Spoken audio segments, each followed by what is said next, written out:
이제 오늘 하나님께서 우리에게 주시는 말씀을 나누겠습니다. 하나님 말씀은 구약 성경 신명기 4장 1절에서 8절 말씀입니다. 다 같이 일어나서 하나님의 말씀을 경청하겠습니다. 하나님 말씀을 봉독하겠습니다. 이스라엘아, 이제 내가 너희에게 가르치는 규례와 법도를 듣고 준행하라. 그리하면 너희가 살 것이요 너희 조상의 하나님 여호와께서 너희에게 주시는 땅에 들어가서 그것을 얻게 되리라.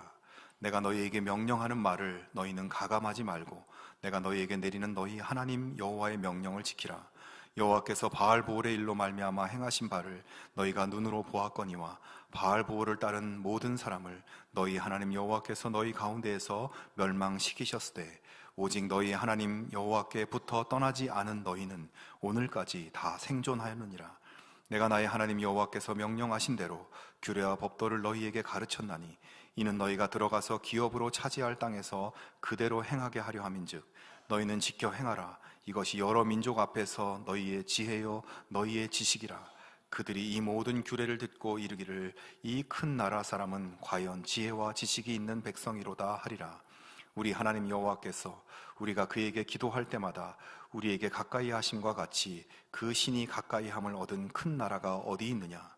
오늘 내가 너희에게 선포하는 이 율법과 같이 그 규례와 법도가 공의로운 큰 나라가 어디 있느냐. 아멘. 이 말씀은 하나님의 말씀입니다. 아멘. 얼마 전 TV에서 103세 철학자 김형석 교수님의 인터뷰를 보게 되었습니다. 이제 방송에 이렇게 걸어 나오는 모습도 활기차시고 또 목소리도 굉장히 분명하시고 아주 건강한 그런 모습이셨습니다. 한쪽 귀가 왼쪽 귀가 조금 안 들리는 것 빼고는 건강에 문제가 없다고 그렇게 말씀하시더라고요. 거기에 앵커가 건강 비결을 여쭈었더니 첫 번째로 말씀하시는 것이 규칙적인 수면과 식사를 간단히 드시는데 무슨 음식이든지 감사하는 마음으로 먹는 것이 좋다 이렇게 말씀하시고요. 또 운동은 매일 한 500m 정도 걸으신다고 이렇게 하셨어요. 그리고 한 가지 특별한 것은 이 교수님이 항상 일기를 쓰시는데 지금까지 몇십 년을 계속해서 매일 일기를 쓰셨다고 합니다. 그리고 일기를 쓸 때에는 작년, 오늘 내가 무슨 생각을 했고 작년에 내가 어떻게 살았는지 작년 일기를 찾아서 또 읽어보기도 하신다고 합니다. 일기를 쓰면서 드는 생각이 있는데 100세가 되셔서 이제야 내가 철이 드는구나 이런 생각을 하셨다고 그렇게 말씀하셨어요. 교수님의 인터뷰를 들으면서 이 교수님이 100세가 넘으셔도 육신적으로 뿐만 아니라 정신적으로도 건강하신 것은 그렇게 일기를 쓰시기 때문이 아닐까 저는 그렇게 생각이 들었습니다. 더구나 이 교수님은 작년에는 무슨 일이 있었나, 작년 오늘 어떤 생각을 하며 살았나 이것을 찾아보기까지 하면서 작년에 이랬었구나 기억하면서 오늘을 반성하고 이 100세의 어르신이 내가 이제 철이 드는구나, 좀 더 철이 들어야 되겠구나 이런 생각을 하신다니 여러분 참 보면 볼수록 머리가 숙여지는 어르신인 것 같습니다. 그런 정신활동이 이분을 또한 건강하게 살 수 있게 하는구나 생각이 들었습니다. 그리고 이 교수님 주변에 100세 이상 산 친구가 7명이 또 있다고 하세요. 교수님을 비롯해서 100살을 넘게 산 친구가 7명이나 있는데 자기 친구들과 자신의 공통점이 두 가지가 있다고 말씀합니다. 첫 번째는 욕심이 없다는 겁니다. 욕심이 없다는 것은 다른 말로는 매사에 감사하며 산다는 그런 뜻이겠죠. 두 번째는 절대로 남을 욕하거나 비판하지 않는다는 것입니다. 여러분, 매사에 감사하는 것, 또 남을 탓하거나 비판하거나 남을 절대 욕하지 않는 것, 여러분 이러한 이분들의 삶의 원칙들은 사실 가만히 보면 다 주님께서 우리에게 가르쳐 주신 것들 아니겠습니까? 그래서 그 방송을 보면서 참 새삼스럽게 하나님 말씀이 참 진리이고 하나님 말씀이 우리를 건강하게 살게 만드는 것임을 그 어르신들이 저렇게 보여주시는구나 생각이 들었습니다. 마지막으로 교수님이 말씀하시는 비결이 있었습니다. 1920년에 태어나서 100년을 넘게 건강하게 살고 계신 이 교수님은 어렸을 때는 사실은 굉장히 병약했었다고 해요.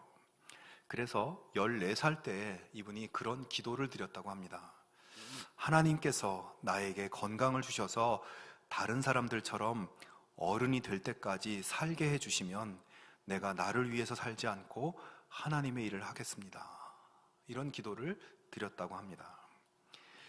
건강도 별로 좋지 못하고 또 일제 강점기와 6.25 전쟁, 그리고 우리나라 근현대사의 그 수많은 고난의 세월을 몸소 겪으면서 이분이 평생 붙들고 산 것이 있는데, 그것은 바로 신앙이라고. 신앙을 나의 생명의 밧줄로 여기고 신앙이라는 밧줄을 붙잡고 오늘 여기까지 살아왔다고 그렇게 말씀을 하셨습니다. 여러분, 이 인터뷰가 뉴스에 나온 것인데 뉴스에 나와서 이 교수님이 신앙 간증을 하신 거예요. 성도 여러분, 새해 들어서 건강하게 살려고 많은 결심을 하고 또 살아가고 있습니다만, 정말 나를 살리는 것, 정말 나를 건강하게 만드는 것, 나의 삶을 풍성하게 만드는 것은 무엇일까? 이것을 다시 한번 돌아보고 내가 붙잡고 살아야 할 분 하나님, 생명의 밧줄이신 예수님, 나의 삶의 기준이자 지침인 하나님 말씀으로 올해도 우리 모두의 삶이 더욱 아름답고 복된 그런 인생이 될 수 있기를 바랍니다.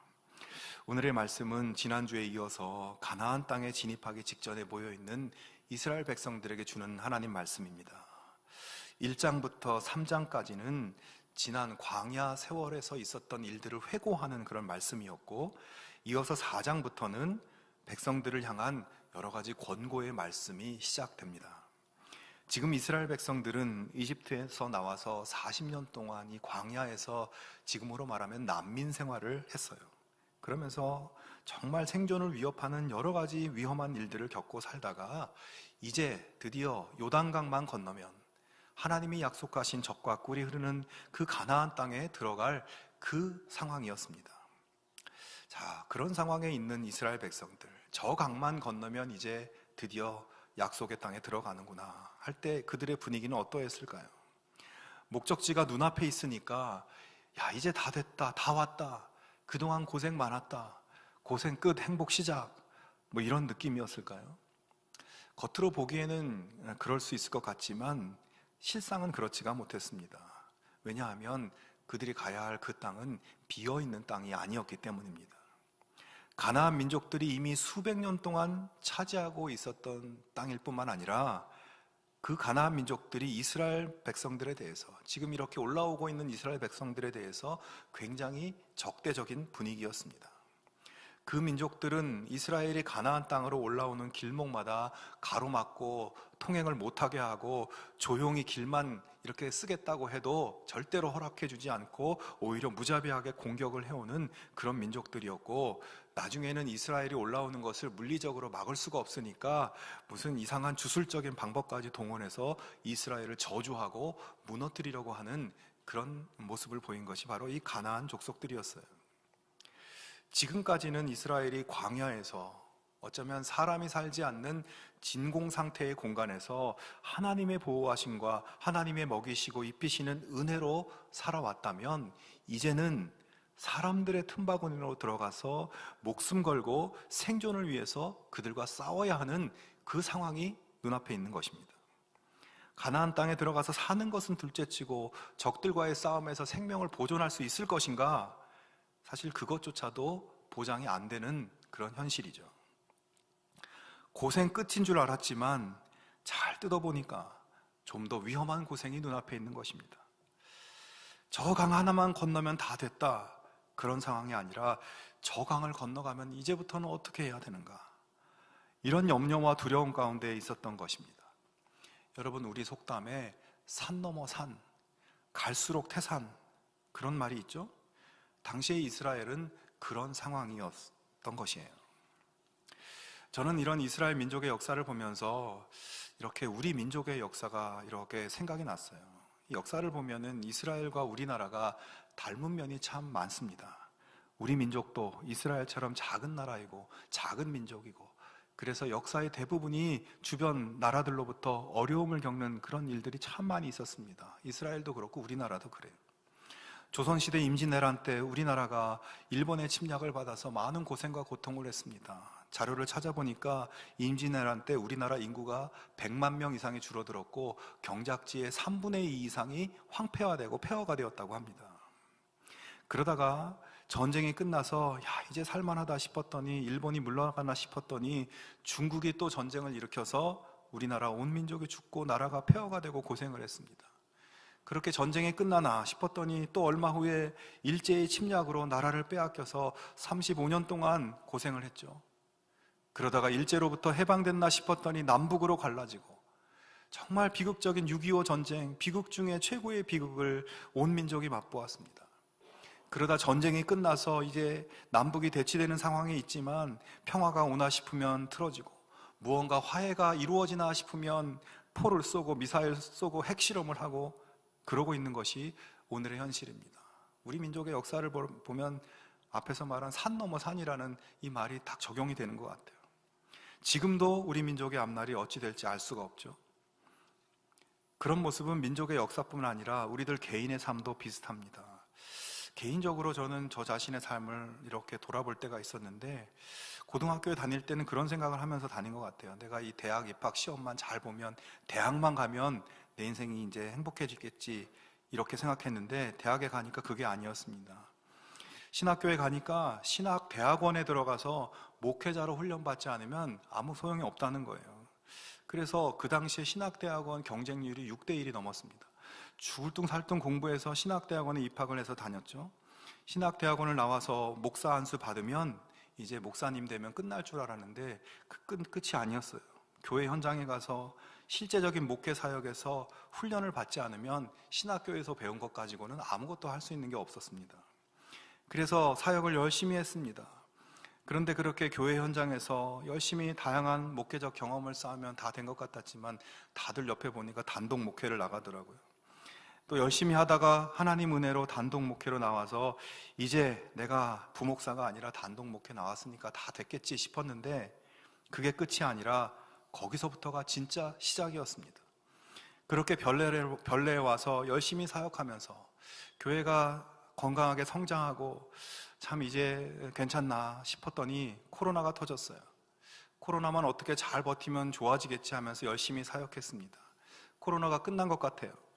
성도들이 다시 돌아오고 회복이 되고 있는 중인데, 자, 그런데 여러분, 올해는 또 어떤 일이 있을까?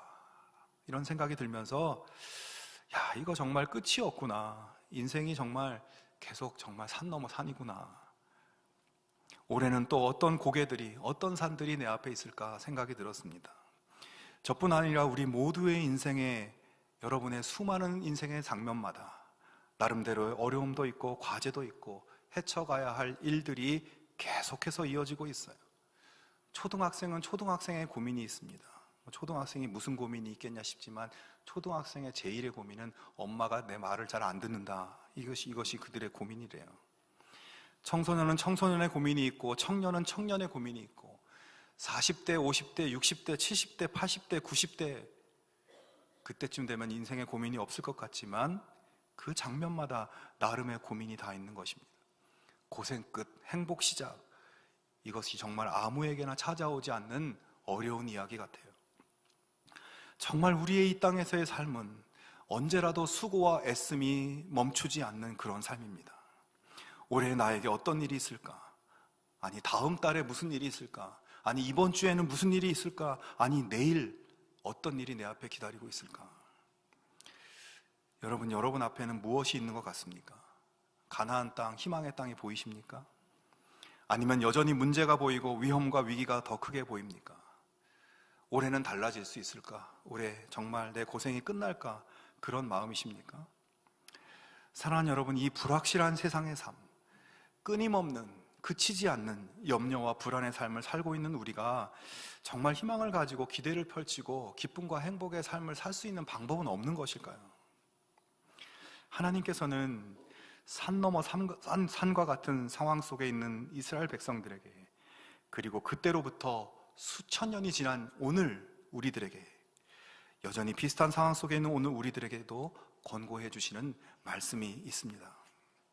오늘 본문 1절 말씀을 보시면, 이스라엘아, 이제 내가 너희에게 가르치는 규례와 법도를 듣고 준행하라. 그리하면 너희가 살 것이요 너희 조상의 하나님 여호와께서 너희에게 주시는 땅에 들어가서 그것을 얻게 되리라. 여러분, 이 말씀을 반복해서 읽으면 이 말씀에서 눈이 번쩍 떠 있는 부분이 있는데, 그리하면 너희가 살 것이요 그리하면 너희에게 주시는 땅에 들어가서 그것을 얻게 되리라 하는 말씀입니다. 이 말씀은 죽을지도 모르는 이스라엘 백성들에게, 그러니까 살 길을 보여주시고, 가나안 족속이 이미 차지하고 있는 그 땅을 그들이 얻을 수 있는 방법을 가르쳐주고 있는 거예요. 살 길이 뭐고 땅을 얻을 수 있는 길이 뭐냐? 죽음의 골짜기로 들어가는 이스라엘의 살 길, 생명의 길, 삶을 보존할 수 있는 길은 하나님의 말씀, 하나님의 규례와 법도를 듣고 준행하는 것이라고 말씀하고 있습니다. 지금까지 난민 생활하면서 난민 생활하던 거 청산하고 새로운 땅, 풍요의 땅에 정착해서 하나님 주시는 축복을 누리며 살 수 있는 길이 있는데, 하나님 말씀을 듣고 준행하면 된다는 겁니다. 그러면서 모세는 4절에서 이렇게 말합니다. 오직 너희의 하나님 여호와께 붙어 떠나지 않은 너희는 오늘까지 다 생존하였느니라. 자, 지금 모세 앞에서 모세가 하는 말씀을 듣고 있는 사람들에게, 너희가 지금 여기 살아있을 수 있었던 그 이유를 생각해봐라. 너희가 다 하나님께 붙어서 떠나지 않았기 때문에 너희 지금 여기까지 살고 있지 않느냐? 하나님 말씀을 순종하였기 때문에 지금 너희가 이렇게 생존하고 있는 것이 아니냐? 이런 말인데, 반대로 하면 하나님 말씀에 순종하지 않고 하나님께 붙어있지 않은 사람들은 저 광야에서 다 죽지 않았느냐, 다 멸망당하지 않았느냐, 모세가 그렇게 이야기하고 있습니다.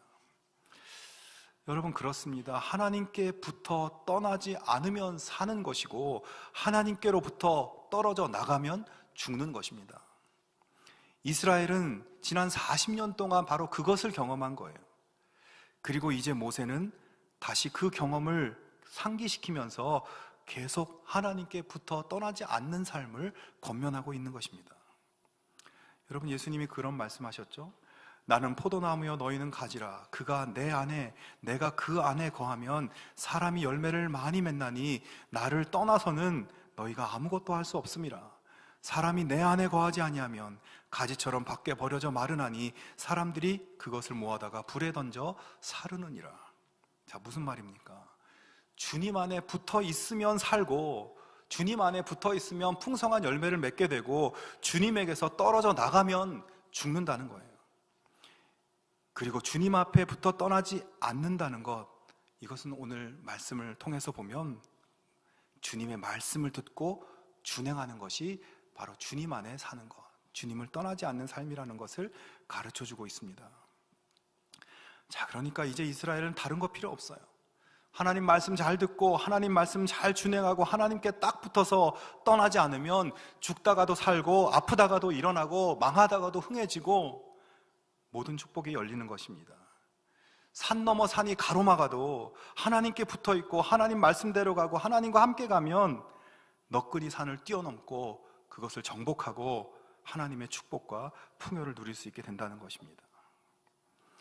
자, 하나님께서 모세를 통해 하나님께 붙어서 그 말씀을 듣고 준행하는 것이 사는 길이고 복된 길이라고 말씀하시면서 또 한 가지 아주 놀라운 비전을 보여주십니다.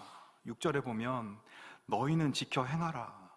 이것이 여러 민족 앞에서 너희의 지혜요 너희의 지식이라. 그들이 이 모든 규례를 듣고 이르기를 이 큰 나라 사람은 과연 지혜와 지식이 있는 백성이로다 하리라.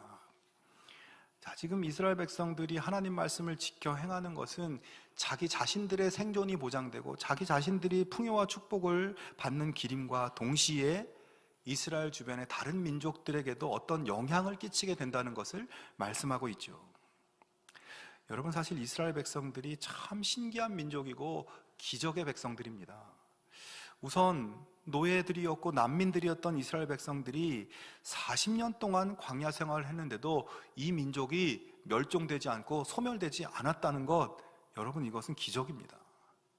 40도, 50도가 넘는 사막 한가운데서 200만 명이 넘는 사람들이 40년 동안 굶어 죽지 않고 타 죽지 않고 살아남았다. 여러분, 이거 이해가 되지 않는 기적의 일이에요. 그들의 앞길을 가나안 족속들이 아무리 막고 방해하고 이 백성들을 없애버리려고 위협하고 공격해도 결국 이 사람들 가나안 땅에 다 들어와서 정착하고 그곳에서 자기들의 역사를 펼쳐갑니다. 여러분, 이것도 기적입니다. 그들이 그렇게 생존하고 땅을 차지하고 거기서 복을 받고 이 모습을 다른 민족들이 보면 도저히 이해가 안 되는 모습이죠. 야, 너희는 도대체 뭐냐? 너희의 비결이 뭐냐? 이렇게 물을 수밖에 없는 거예요. 그렇게 물을 때 이스라엘 백성들이 뭐라고 얘기하겠습니까? 그들이 고백하며 자랑할 수 있는 것은 하나님밖에 없죠. 우리는 하나님 백성이고 우리에게는 하나님 말씀이 있다.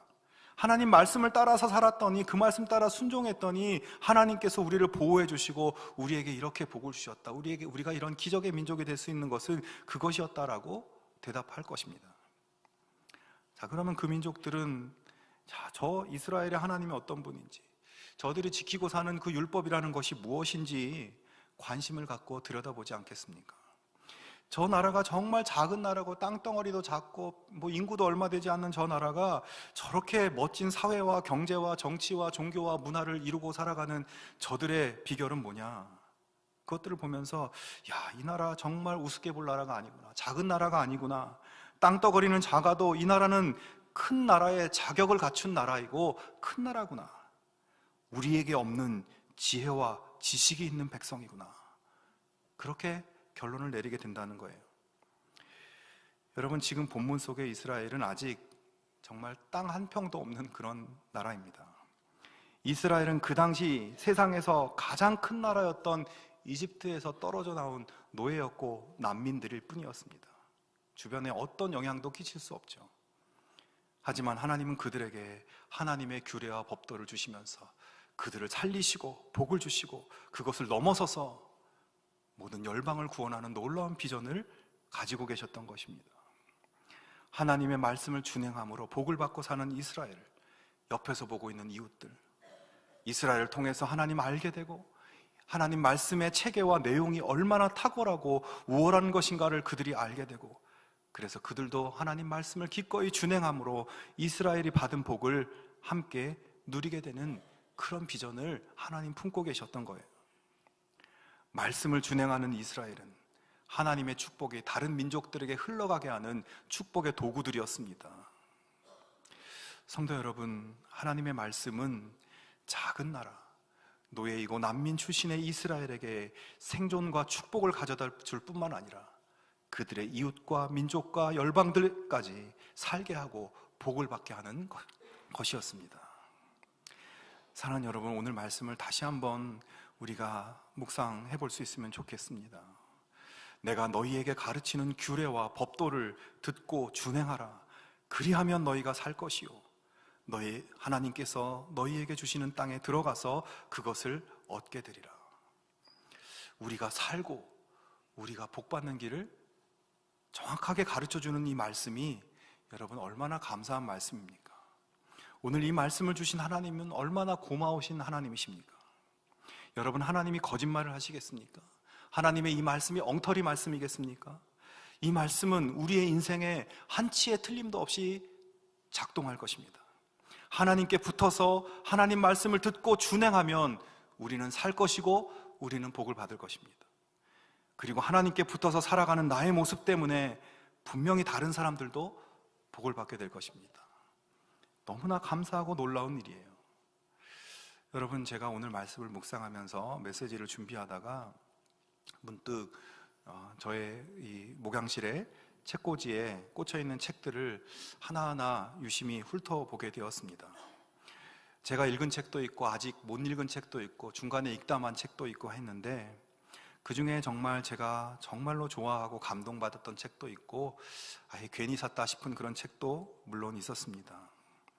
그런데 그러는 동안 오늘의 말씀이 내 마음속에 오버랩되면서 저 많은 책들이, 내가 좋아하고 감동받았던 저 책도 그 책의 내용이 내 생명을 살리고 나에게 복을 가져다 주지는 못했던 것이라는 생각이 들면서 눈을 돌려서 저의 책상 앞에 있는 성경을 보니까, 그래, 하나님의 말씀인 이 성경이 나를 오늘 여기까지 오게 했고, 이 성경이 나를 살렸고, 이 성경이 나를 지혜롭게 했고, 이 말씀이 나에게 복을 가져다 주었지, 세상에 이런 책이 없지 하는 마음이 들면서 하나님께 너무 감사한 마음이 들고 갑자기 울컥하는 거예요.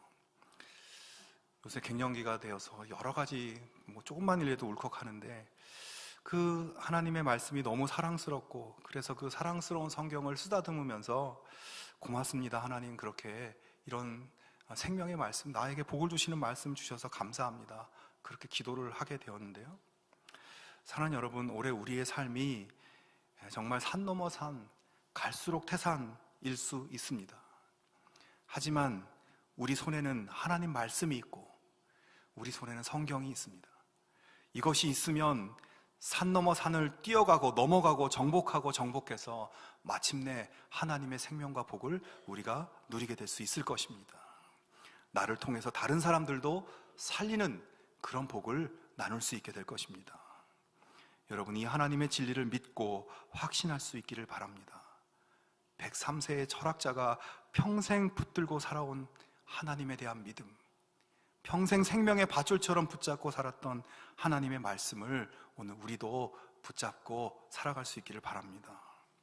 말씀을 잘 듣고 준행하는 삶을 결단하고 하나님이 열어주시는 기적의 영광을 누리고 다른 사람들까지 구원하는 놀라운 구원의 도구로, 축복의 도구로 살아가는 우리 모두가 되기를 주님의 이름으로 축원합니다. 여러분, 이제 우리가 말씀에 힘입어서 함께 찬양하며 고백하기를 원합니다. 우리가 언제나 우리를 살리는 주님의 말씀, 우리의 삶을 복되게 만드는 주님의 말씀을 향해, 그 말씀 향해 달려가는 삶을 살 수 있게 해주십시오. 나의 힘도 아니고 나의 능도 아니고 주님의 말씀으로만 살 수 있다는 것을 고백하면서 그 하나님 말씀 안에서 그 말씀에 붙잡힌 삶, 주님을 떠나지 않는 삶을 살겠다는 그 고백으로 우리가 함께 찬양할 수 있으면 좋겠습니다.